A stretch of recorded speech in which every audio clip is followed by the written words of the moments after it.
ഒരിക്കൽ ഒരു ചിത്രകാരൻ മനോഹരമായ ഒരു ചിത്രം വരച്ച് അതൊരു വഴിക്കവലയിൽ പ്രദർശിപ്പിച്ചിട്ട് അതിന് ഇങ്ങനെ അടിക്കുറിപ്പെഴുതി: ഈ ചിത്രത്തിൽ പോരായ്മകൾ കണ്ടെത്തുന്നവർ അത് ആ ചിത്രത്തിൽ ഒന്ന് അടയാളപ്പെടുത്തുക. വൈകുന്നേരമായപ്പോൾ അയാൾ ആ ചിത്രത്തിലേക്കൊന്ന് നോക്കി. ചിത്രമാകെ പോരായ്മകളുടെ അടയാളപ്പെടുത്തലുകൾ കൊണ്ട് നിറഞ്ഞിരുന്നു. നിരാശയോടെ അയാൾ സ്വയം പറഞ്ഞു, ഇനിയൊരിക്കലും ഞാൻ ചിത്രം വരയ്ക്കുകയില്ല.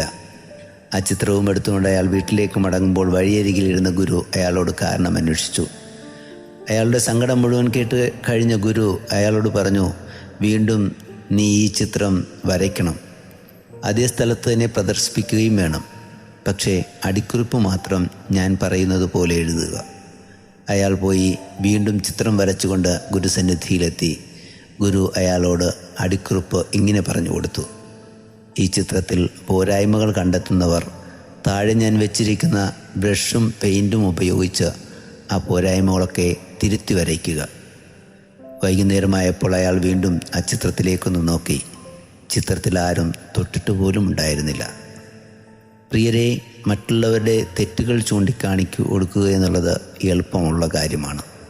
എന്നാൽ തെറ്റുകൾ തിരുത്തുന്നതും തിരുത്തുവാൻ മറ്റുള്ളവരെ സഹായിക്കുകയും ചെയ്യുന്നതും നല്ല ഹൃദയമുള്ള മനുഷ്യർക്ക് മാത്രമേ സാധിക്കുകയുള്ളൂ.